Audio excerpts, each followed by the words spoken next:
wetland is very good to me. I don't want no one at all to destroy it. You know, see, the tree, if I go up there and say I want someone cutting the tree, the red mangrove or the white mangrove, I tell them to leave it alone. The Black River Lower Morass is more than a wetland. It is a place of life, tradition, and heritage where nature and culture intertwine. For the communities of Black River, the wetland is not just an ecosystem. It is a way of life, a source of food, and a living classroom of traditional knowledge. Wetlands like those that are found in Black River are fundamental to our fishery sector. In fact, there would be no fishery sector without our wetlands. All our fishing beaches, such as Parity, Galleon, where our fishers go out, the reality is that the nurseries for those fish are our wetlands. And not just our fish, our middle quarters peppered shrimp that we love so much. Those nurseries are found in the Black River. The Black River Morass is actually a Ramsar site, meaning it is a wetland of international importance. It is also the largest wetland in the English-speaking Caribbean, and it is a huge part of Black River's heritage and also the livelihoods of many fishermen and us who conduct eco-tours on the Black River. So healthy wetlands literally contribute to a healthy country, a healthy society. They create livelihoods, but they also create buffers between us and nature.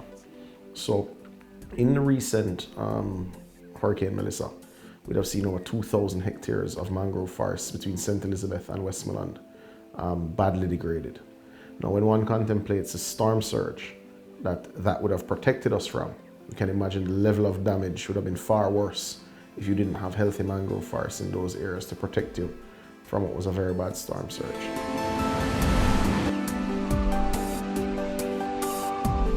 The knowledge and practices passed through generations have sustained the Black River wetland and the people who depend on it. You know, without the traditional knowledge of our wetlands, we would be worse off as a country.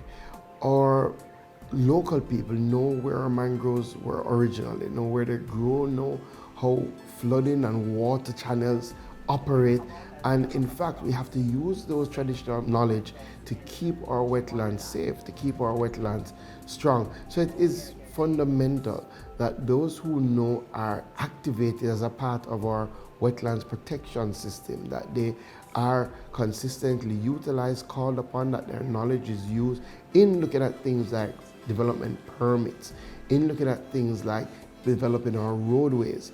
Those things are critical, especially if we're going to look at removal of any of our mangroves. That should not be done without local knowledge being consulted.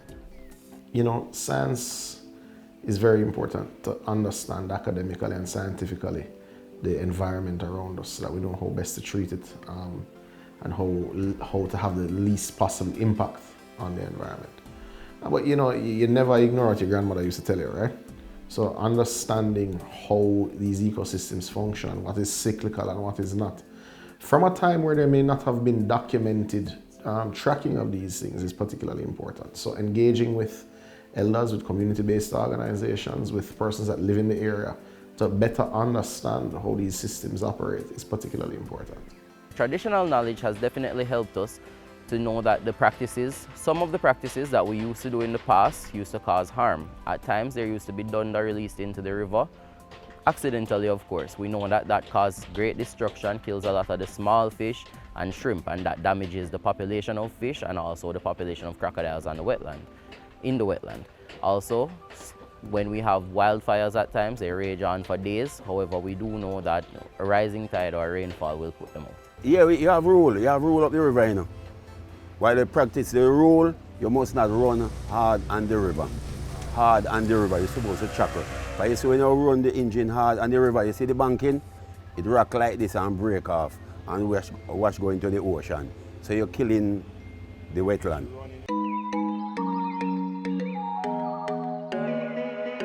Hurricane Melissa reminded us of the critical role wetlands play in protecting both people and livelihoods. Their preservation is a safeguard against nature's worst. Hurricane Melissa really should have taught you that you have to treat nature with the respect that it truly deserves, because when it fights back, it's ugly.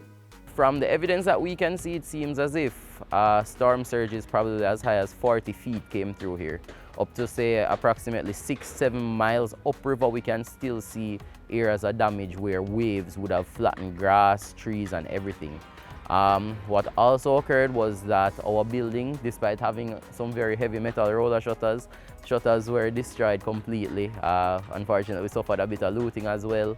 Damage to our gazebo areas, our storeroom areas, so pretty much extensive damage right across the property. Some of our boats got washed away into remote spots in the wetlands, which we haven't been able to recover all of them, yet only 2 so far. We go out to sea, see them, me and my brother go out to sea, and me carrying 14 pot and put them over there, so I left 9 out there. And when me come back around here, my boat, this when me see me stand up here, my boat mash up. When I say tears come out of my eye. I think sometimes we take for granted our wetlands. I think we take for granted our mangroves. I think we take for granted the ecosystem that comes out and the livelihoods that depend on our wetlands. I think Hurricane Melissa has shown us that we must protect our wetlands, and that where wetlands are destroyed, where mangrove systems are destroyed, then our ability to withstand things like storm surges becomes significantly reduced. I've said it already and I'll say it again. Our first wall of protection from some of these elements is the protection that are God-given through our wetlands, our mangroves. So we have to protect them. We have to protect them if we want to see a strong fisheries sector. Again, we are seeing, because of overfishing, because of mangrove depletion, that our nearshore fish population has significantly deteriorated. What that means is that our fishers are now having to go further afield for them to support their livelihoods. It costs them much more for them to maintain their fisheries, and it costs us as a country when we're unable to get that protein and then have to depend on other countries far afield for importation. So the solution is protecting and building back our mangroves. Preserving wetlands is preserving culture, livelihoods, and the future. Together, communities and government can ensure these treasures endure. If you live on the hill, you affect what happens in the ocean, right? Each ecosystem is interconnected.